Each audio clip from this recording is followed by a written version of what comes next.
The president forgot to start with the words, within 6 months. He should have started there, said that within 6 months. And then it would have been like any other of the promises. I speak this as a person who has been in DCP rallies. We've been attacked times without number. Tulipigwa Kariobangi, tumepigwa Wetima, tumepigwa so many places. What we have done is we have reported every other time. In fact, we got tired of getting OB numbers. Then after reporting, you go to the OCS. After going to the OCS, you go to the OCPD. 3 times we walked to the office of the IG of police at Jogo House to just give him our frustrations at what we are going through. For Wetima, we gave him the names of the people who attacked us, their policemen, their force, their troop numbers, pictures of them. The matatu that carried the goons, we gave the number plate. We gave the name of the circle. We gave the name of the driver. To date, they have never been arrested. I want you to contrast that with a young man with no known abode hiding somewhere in Homa Bay and tweeting something against this administration. And somehow 2 Subarus are able to drive from Nairobi to Homa Bay and pick him and take him to a police cell, and the following morning he's found dead. I want you to contrast that with the young people who just come and do a tweet or write something or make a TikTok video, and they are found in Kitengela, they are put in Subarus, and the next thing we know, their bodies are found dead. Why is it so easy for government to find young people who say things against this administration, but they cannot find a policeman with a troop number earning from our salary, living in a police house that is paid by you and me? They can't find him. For some reason, they don't know how to find that one. Why is it so hard for them to find a matatu that carried goons to that beat us up in Wetima?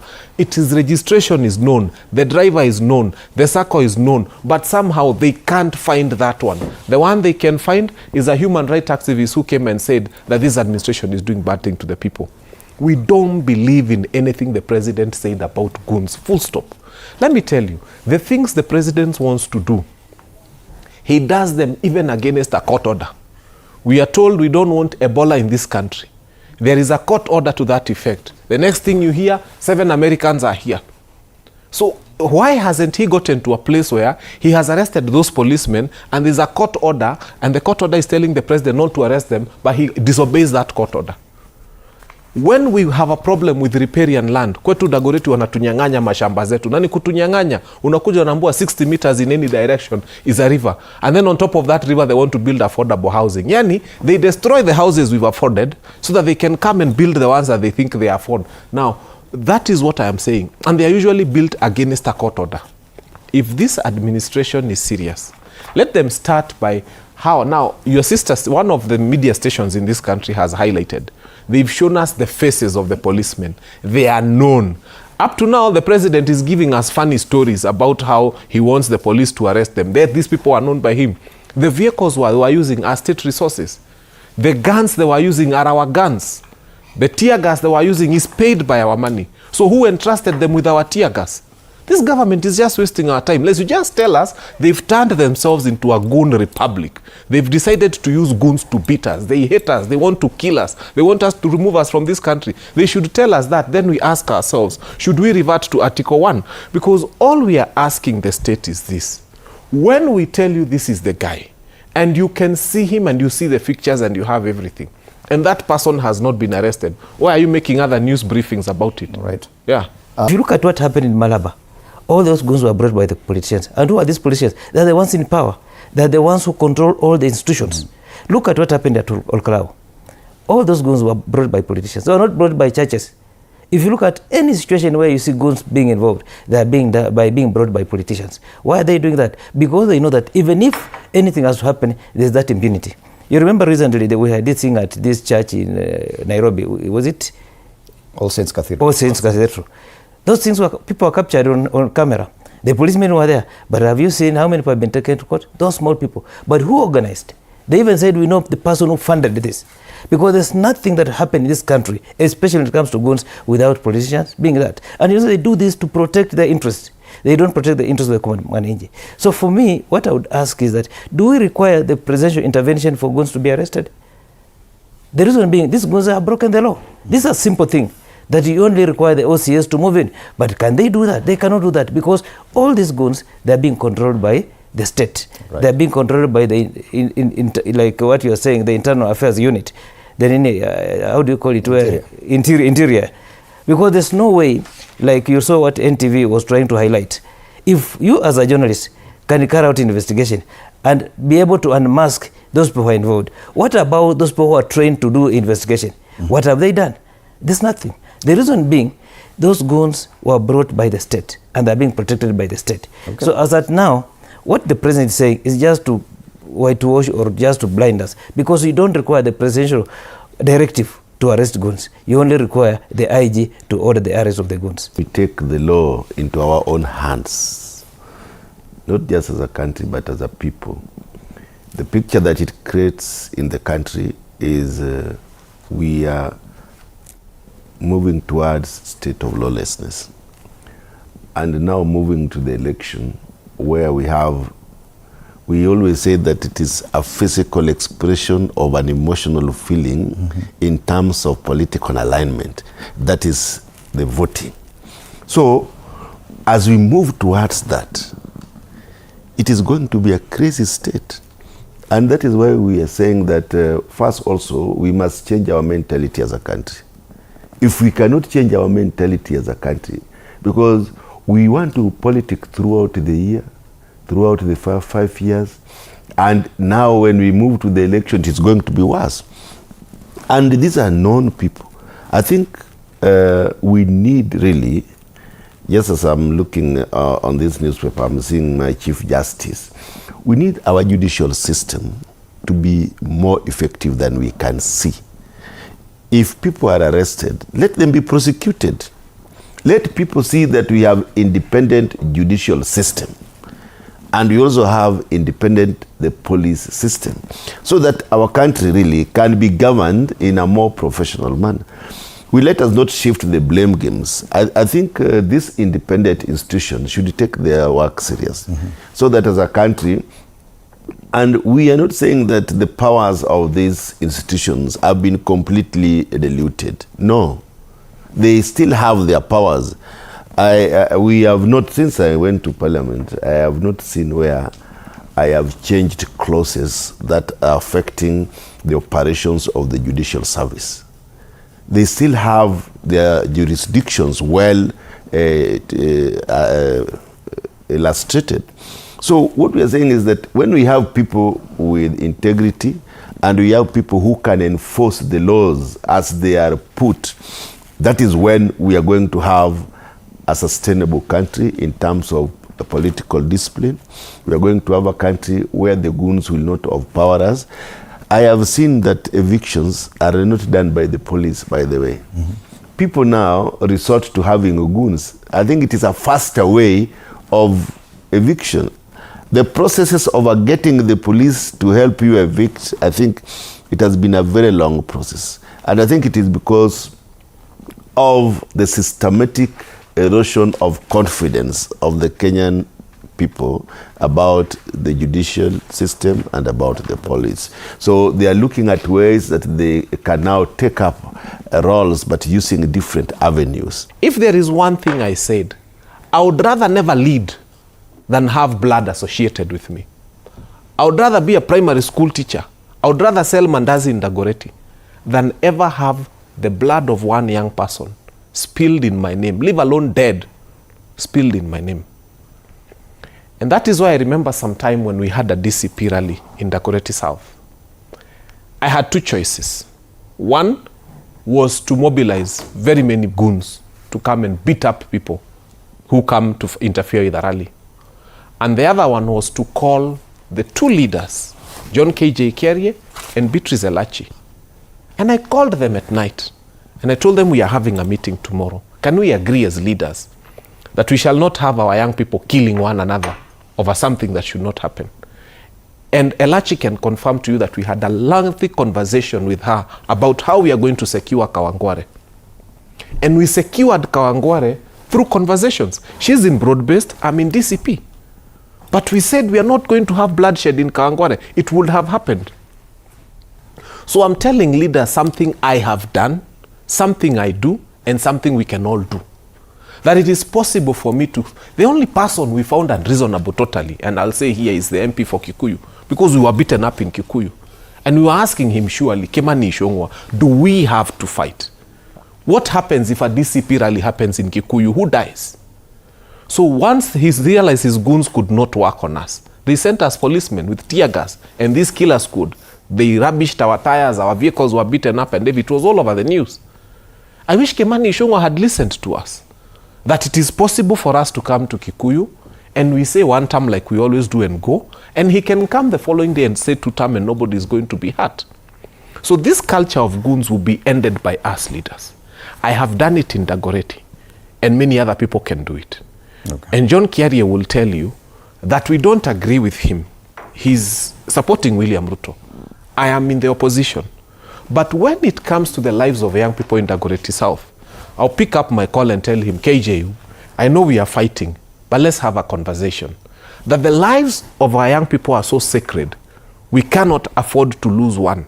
So the best way to deal with goonism is to withdraw yourself from the equation of having goons. And I can tell you it's possible because we have done it and we will continue to do it. Okay. Unless 2 factions are meeting, that's when we'll have a fight.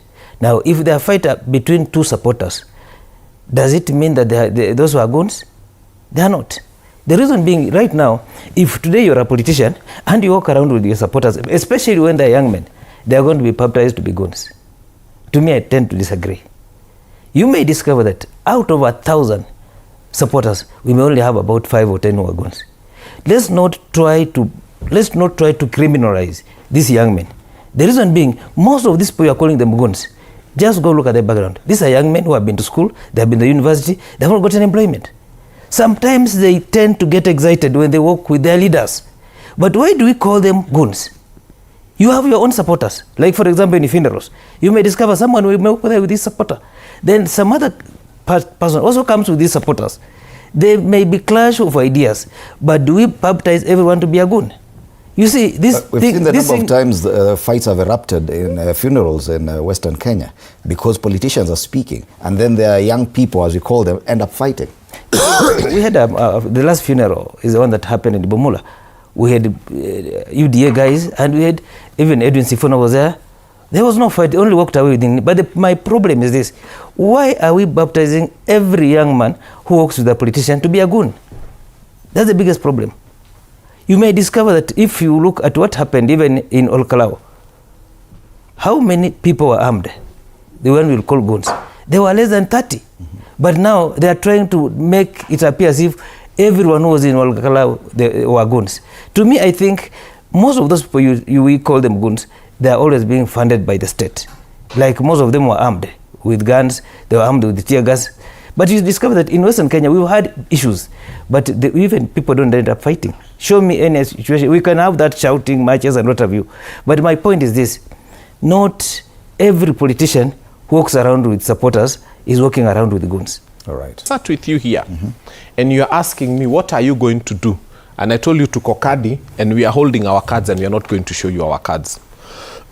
One of the things we had done when we were planning Olkalau is we had planned to secure our votes. Luckily, we against had goons? Against this government. Okay. Plus their goons. Luckily, we had a lot of intelligence information from operatives within the same government who usually tell us they hate their job. They hate the fact that they have to be the ones who come and cause havoc upon Kenyans. So what we said is we are going to exercise Article 1 of our Constitution, that all sovereign power belongs to us. And we shall, now, with this time round, we said in Olkalau, we are not going to delegate it. We are going to exercise it directly. Look at what we did in Olkalau. One, hatukurusha mawe, hatukung'oa reli, hatukupiga polisi, hatukuchoma taya. Hakuna duka ya mtu ilivunjwa Olkalau. Nothing was stolen.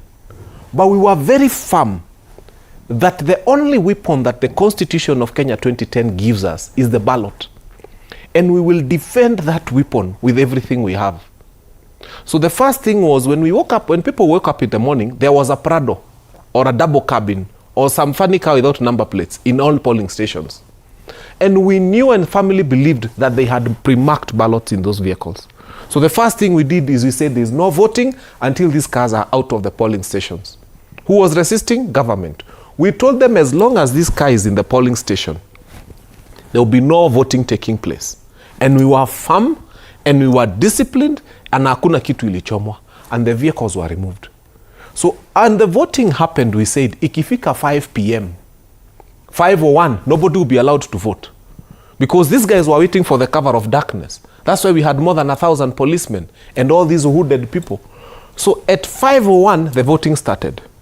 And we were very firm and clear. The minute you finish counting, tangaza haraka. Na in fact, unaanza na za UDA candidate. Alafu unasema zetu. Tangaza haraka. And then we take photos, we fill them everywhere on the internet, and we post. By the time it was 6 p.m., most of the polling stations, because a classroom has got 700 ballots maximum, 6:30 you are done counting. Giza bado ijaingia. I think this is a message we are sending to all Kenyans. That one, it is possible to exercise Article 1 of the Constitution of Kenya 2010 without killing people. We never killed a single policeman. We never beat up one. We never disrespected any. Even the ones that we searched them very peacefully and nicely. Something that has never happened in this country. We searched policemen. Because the Constitution in Article 1 allows us to exercise that power. And we did it respectfully. And so what we are telling Kenyans, 2027, it is possible to beat William Ruto. With his goons, with his policemen, with all these state machinery. They had brought us 4 water cannons. You'll never get 4 in another constituency anywhere. He brought us his A game for 2027. He was showing us, this is how I'm going to win in 2027. And we were showing him, this is how we are going to beat you in 2027. Firmly, decisively, unarmed, without violence, but very decisively. And we did it. That we shall beat you through the Constitution. We shall be firm but peaceful. We shall do the right thing. And I'm calling on all Kenyans across this country. Please follow the example of Olkalau. When it is time for you to vote, do not be intimidated by the police. Right. Do not burn tires, do not fight, do not break shops. Don't do anything wrong, but protect your ballot. And by the way, so we ended up doing work that we are not supposed to do. It's not our work to protect ourselves from these people who were hooded and carrying guns, but we did it. Kenyans, this is a message to all of us. That this country belongs to us. We don't have to burn it to make a point. We can do it firmly, we can do it properly, and we will secure our votes. All right. Last election, Tim had wanted to be the governor of Nairobi. He was a very popular candidate. That is the time I was just coming in as an MP. But I think because of the nature of the Nairobi politics, the former president had wanted a Kikuyu candidate to be the governor in Nairobi, not a popular candidate. He was brought in the last minute when Tim Manyoni had gathered people and everybody had said that Tim should have been the governor of Nairobi. And he was taken back to go and vie as an MP. And I think this did not stand well with the team. So come this year again, Tim had wanted to be the governor and everybody else had agreed that he could be the governor of Nairobi. But things were not working for him. The former prime minister, or the late Baba, had stuck with the current governor of Nairobi, that is Sakaja. So he had to find option for his ambition. And that is why he changed his ambition to go to Bungoma and become the governor. When he went to Bungoma, the region really, there are very few MPs. In fact, there was no ODM MP in Bungoma. So we had Ford Kenya, we had the DP and all that. So when he moved there now, he has to go and align with a party that is popular on the ground because politics is local. So if the Linda Mwananchi of Sifuna is popular on the ground, who is Tim Wanyonyi not to align himself with the Linda Mwananchi in Bungoma? An option to go with his brother's party, Ford Kenya. Of course, you know, Ford Kenya now is almost dying. I don't think we are going to have MPs for Ford Kenya in Bungoma. That is the reality on the ground because politics is local. And you see, why would he go with his brother's party? And he has been in the politics for all those years and he was in ODM. So it is not a matter of blood relations. So at least you do agree that the popularity of the Linda Mwananchi Of course, of course, in Bungoma, it is really pushing, and that is what we want to see in on 26th. But we are yet to see. The last time I saw Sifuna and Didmas in a rally, I think you also saw what happened. So it is, we want to see how Didmas is going to react with now the presence of Wanyonyi with the Linda Mwananchi on the ground. Because also Didmas, before Team Wanyonyi, he was like the only sole candidate to be a governor in Bungoma. But with the arrival of Team Wanyonyi, the competition has become quite stiff. So I think we want to see how it plays out, how Didmas is going to react with this kind of welcoming of Sifuna in Bungoma. And I can tell you, politics can change. You know, the last time Sifuna contested in Bungoma, he was not elected.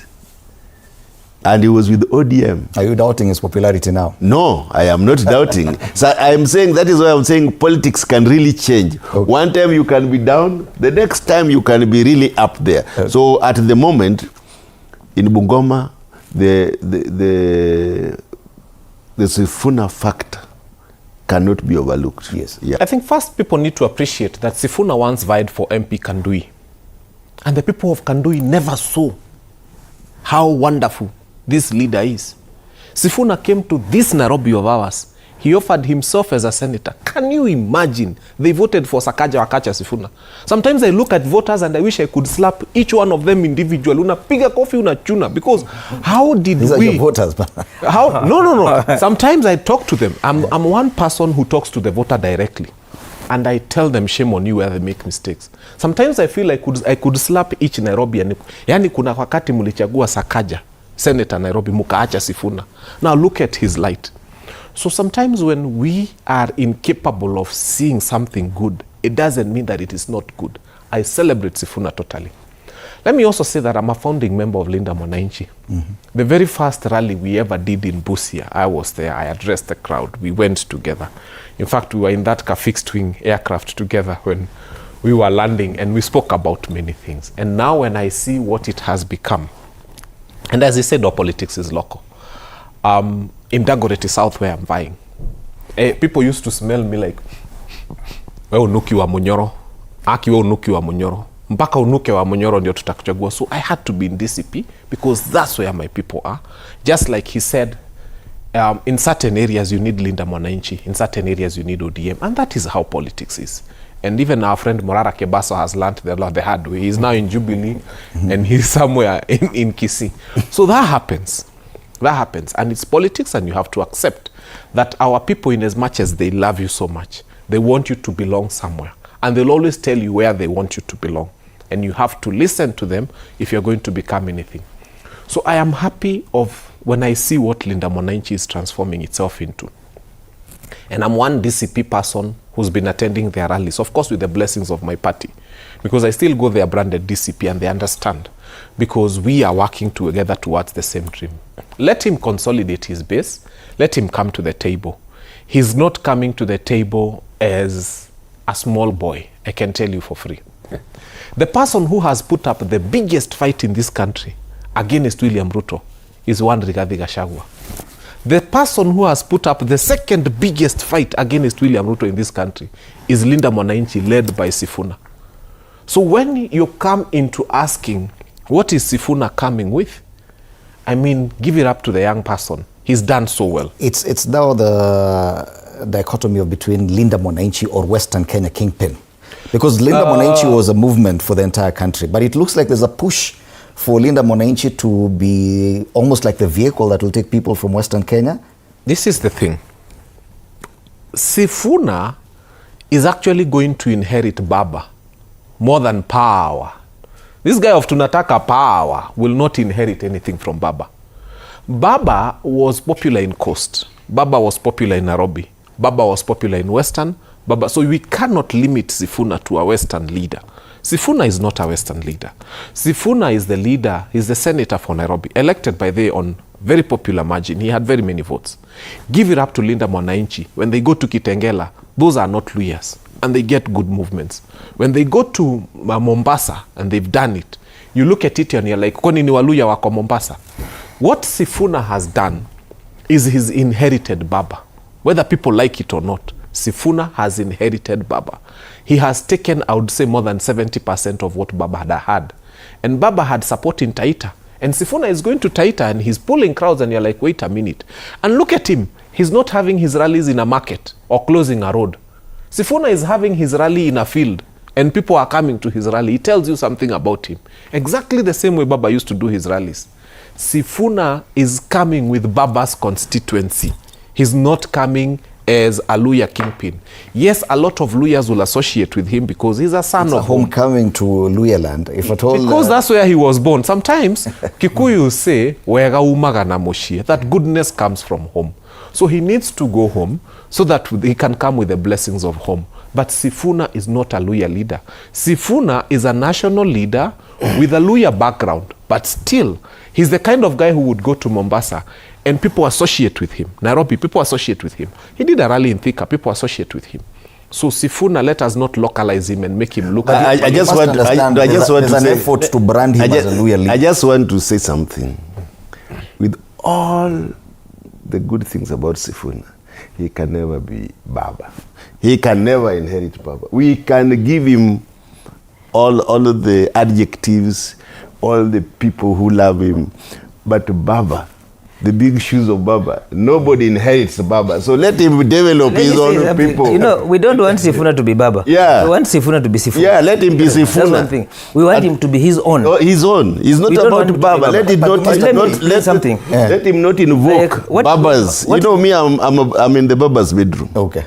So nobody can inherit. Nobody can inherit. Nobody. We don't want to be Baba. Let me explain something. Let him just be Sifuna with his people. Yes. Yeah. Sifuna should remain Sifuna. Yeah. Let him chart his own way. We don't want him to chart Baba's way. Yes. Because Baba had his own strong points and weak points. I get it. Like someone was saying, if Sifuna is going to be like Baba, then every election he's going to vie for, it will be stolen and he's going to negotiate with the other people. So we don't want Sifuna to be Baba, we want Sifuna to be Sifuna. But let me say something. This politics in Kenya is local. You may be a national figure, but you must have your own constituency. Baba had his own constituency. That was Nyanza. Rigiji has his constituency. That is Mrima.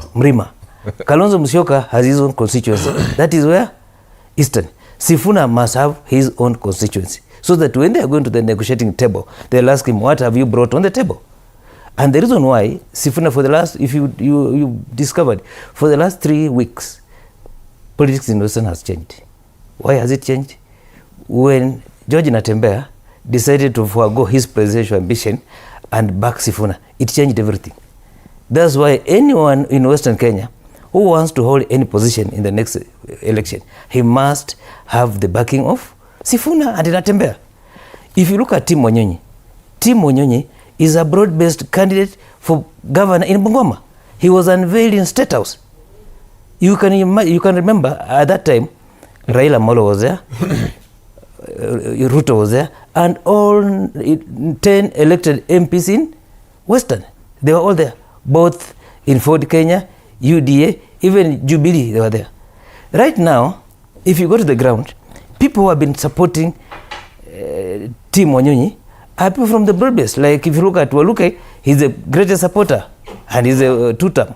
Look at Kapondi, he's the greatest supporter, he's two-term. Look at Dan Wanyama, look at Catherine Mbilianga.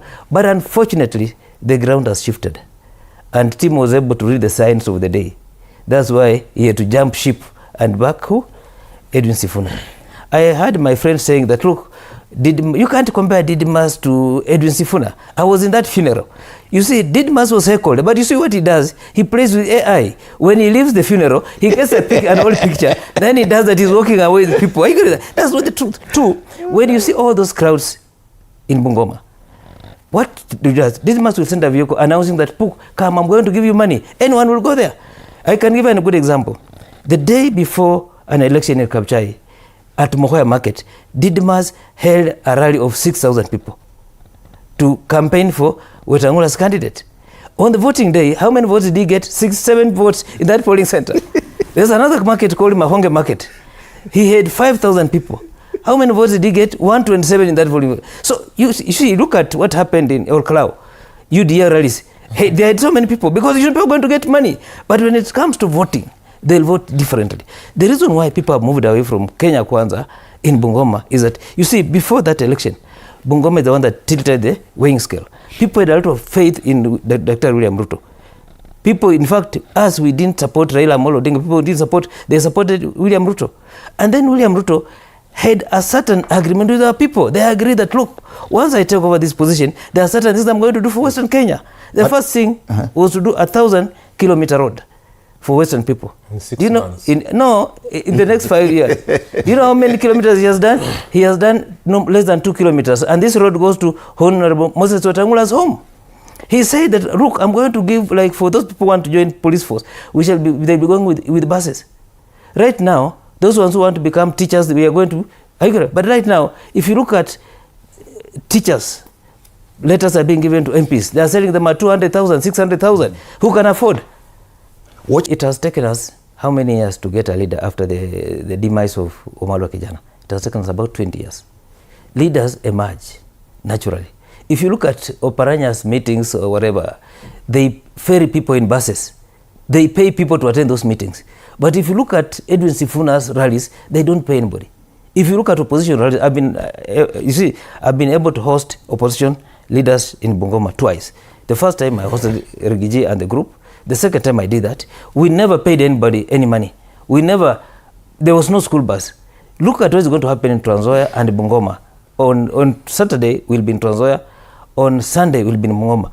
No school bus, no ferry, nobody will be paid anything. People will just come naturally. And that's what happens when a leader emerges. Sifuna has emerged. You can't change it. He's going to be the next kingpin for the Western region.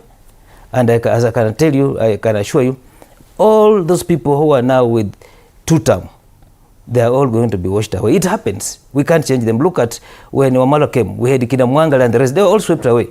Right, in 2027, after August, we'll have former governor, it will be former governor Ken Lusaka, former speaker Moses Wetang'Ula, former CS Musalia. This one I can assure, because if you look at the situation in Western Kenya, go to the ground, things are different. If you are in two-term, you must pay for them to attend. Okay. Yeah, any rally you must pay, you must ferry people. But now what happens to Linda Mwananchi? Like, for example, let me just give you, look at all the rallies that are done by Didymus. He has a helicopter. He'll come with a helicopter if trying to disrupt other meetings. Then after that, people must queue to be given money.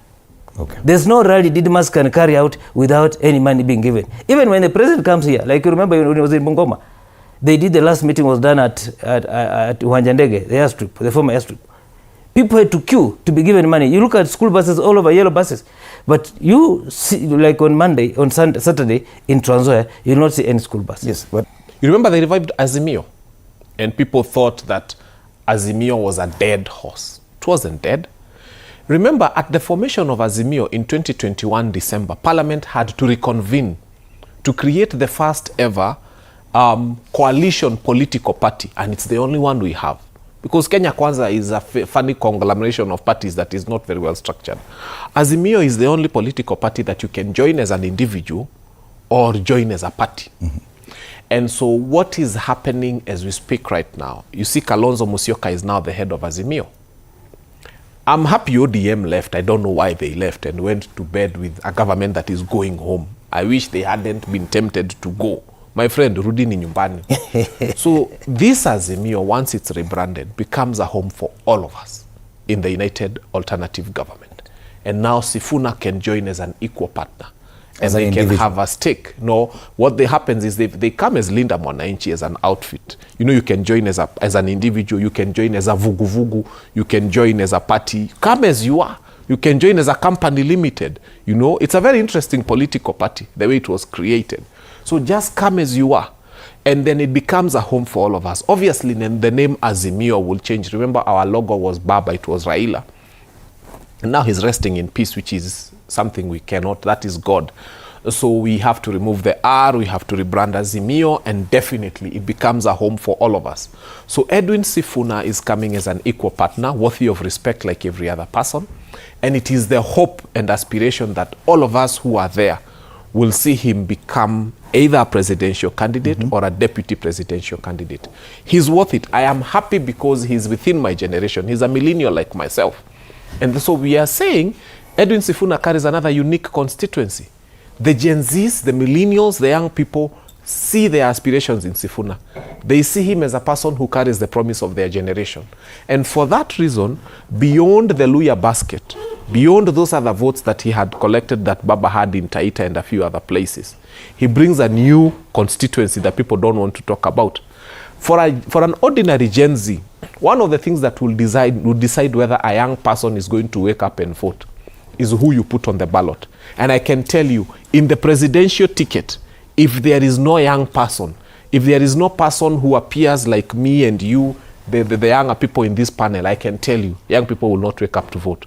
So having Sifuna there is a magical thing, because then a young person is inspired to wake up and vote and say, I see someone who understands my challenges. Okay. It's going to accommodate all these people so that when they are going into negotiation, because already Rigiji has a party, Kalonzo Musyoka has a party, I get that. All those people in the coalition. There's also DAP-K there with Eugene Wamalwa. Eugene Wamalwa has a party. But I can assure you, in the next few weeks or months, Edwin Sifuna and Linda Mwananchi, they're going to unveil a party, a vehicle that will enable him drive to State House. And that will be the party that Western Kenya will collectively adopt. Yeah. But I can tell you from where I sit, and having been in this politics for a long time, I don't foresee, unless they are going to buy an already or acquire an already existing political party, I don't see Linda Mwananchi or any other party being registered. You know, there is a big process of registration of a political party.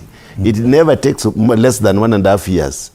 So, unless that started 3 years ago, I don't see any political party now being registered before the next election. But that one you can come and ask me later when we convene here. So unless they acquire, like my friend, his explanation was making sense, that there is an azimio that the Linda Mwananchi can join in any other form, and there are those gaps that they can use to join.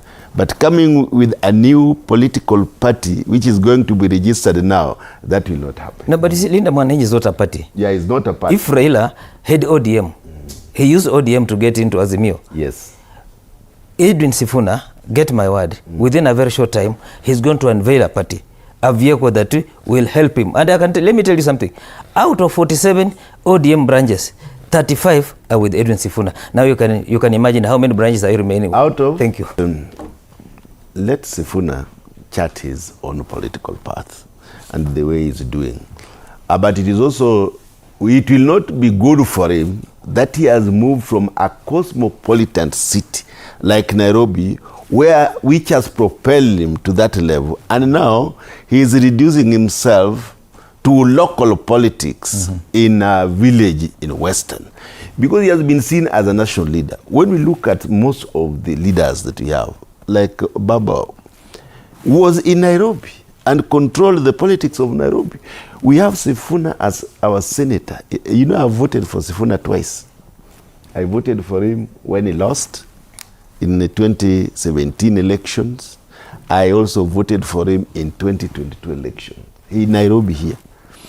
And he need not to identify only with a certain bloc, because that will make him lose some of his members, because he's considered that he is a member of a cosmopolitan city in Nairobi. So I don't know the mathematics that he's doing, but I'm yet to see how it works out in the next 2 months, what he's trying to do now. Because when he came to the platform, his platform basically was a national leader without a tribal affiliation. And that is what propelled him to where he is. But what is now coming out is that he wants to be, the Western now want to make him the kingpin of Western. And it makes me go back to St. Luke's, that the stone that you rejected now will form the cornerstone of that building. Because he had been rejected in Bungoma before. He came to Nairobi. We accepted him as Nairobi, as a national leader, and that is why he became a senator in Nairobi. So I want to see how these scenarios play in the next 2 months. Raila was an MP for Kibera in Nairobi. But he used to go to Nyanza all over. In fact, he used to be crowned as a Luo elder. What's wrong with it? You see, when you Sifuna is all over the country, but we cannot forget that he has his root. Is there a risk that he will lose his national appeal? He cannot. That he may lose his national appeal by dropping the Linda Mwananchi umbrella, which is actually a national movement, and becoming a Luya. No, I think you need to look at Sifuna also in terms of association. Yeah. He has associated himself with people like Babu Owino, for whom I have had to just develop profound respect for. Because whether you like it or not, that young man is self-made. Babu Owino comes from a university student leader. In fact, when you look at his story from Kondele and how he came into Nairobi and how he started living in my constituency, Dagoretti South, and how he has gone and become MP for, Embakasi East twice, and now he's going for the governor's position. Sifuna has picked around himself people who've built themselves from nothing. And he's running with them. And when you look at his outfit, it's not tribal. Kibagendi is Kisii, Pauline Njoroge is Kikuyu. So he surrounded himself with a people that makes him also have that national outlook. If the people of Bungoma decide to crown him, or the Luya people decide to crown him as the king of the Luyas, that's a good cap. William Ruto was crowned king of the Kalenjin. Yeah. He never stopped. People never started saying he's a tribal person. What you need to do is say, okay, thank you. As I told you in Kikuyu, goodness comes from home. So if the people of my home want to fit me, that's a good thing. But Sifuna should continue charting his path as a national leader. And any other cap that comes, any other kofia that they wish to give him, Luya leader, Bukusu leader, Maragoli leader, Akubali, knowing very well that he hasn't lost his national appeal. I think the only thing that would make Sifuna lose the national appeal is if he starts speaking as a Luya. He starts saying, Sisi wa Luya, Mimi Muluya, Sisi wa Bukusu. Isn't that the expectation that once he goes to the table in the alternative government, he's coming as a Luya? When he goes, he will say, I have a constituency that is made of very many Gen Zs who don't even care what their mother tongue is. And then I have been given another constituency that belongs to Western. My Western people want this, and the young people of Nairobi and urban places want this. It is possible to speak for more than one constituency, and he should be able to deliver that very well. Come and say that the first generation of young people, this is what they are demanding. And then my people from Western are also demanding this. You can wear more than one cap. Wow. Okay. But there is one... Let me just another thing. Let me add something. Very briefly, because we are getting to the end. You discover that in Western Kenya, the person who take charge of the campaign is George Natembeya, not even Edwin Sifuna. George Natembeya is the one who is going to take charge. Two, Linda Mwananchi is not Edwin. Linda Mwananchi comprises of so many people. So let them not try to confuse that. Look, if Edwin is going there, then Miss Linda Mwananchi. In fact, in Western Kenya, we are going to have Pauline Njoroge, James Orengo will be there. All Linda Mwananchi people are going to be there. What will happen in Bungoma and Trans Nzoia is a Linda Mwananchi rally. Because if you look at, we had Linda Mwananchi rally in Busia, we had Linda Mwananchi rally in Viga, we had Linda Mwananchi rally in Kakamega. We've not had a Linda Mwananchi rally in Trans Nzoia and Bungoma. So what is going to happen on Saturday and Sunday is Linda Mwananchi rallies. It's Sifuna's homecoming. No, it's not homecoming. Because according to this paper, it's homecoming. He is up for homecoming here. It's not. You see, homecoming on the front page. Someone wanted just to twist it to appear as if it's a homecoming to crown him as a Luya leader. That's not the position. The position is Linda Mwananchi have not had a rally in Trans Nzoia. Linda Mwananchi, they have not had a rally in Bungoma. If there's any crowning, it should be done in Kakamega because that's the capital city of Western Kenya. All right. Yeah. So there's just something that I detest as a politician. I don't know why people glorify Pauline Njoroge. Is she not a bona fide politician? Is she not within her right to fight in political circles? I think politicians should have a stand. Pauline Njoroge defined the former Ouru's presidency. Pauline Njoroge was key in Raila's failure to get AU position. I don't know when Pauline Njoroge now should be glorified as a great politician. I think that is the misconception that and a misstep that Kenyans always have. If you are a politician, let us see your track record.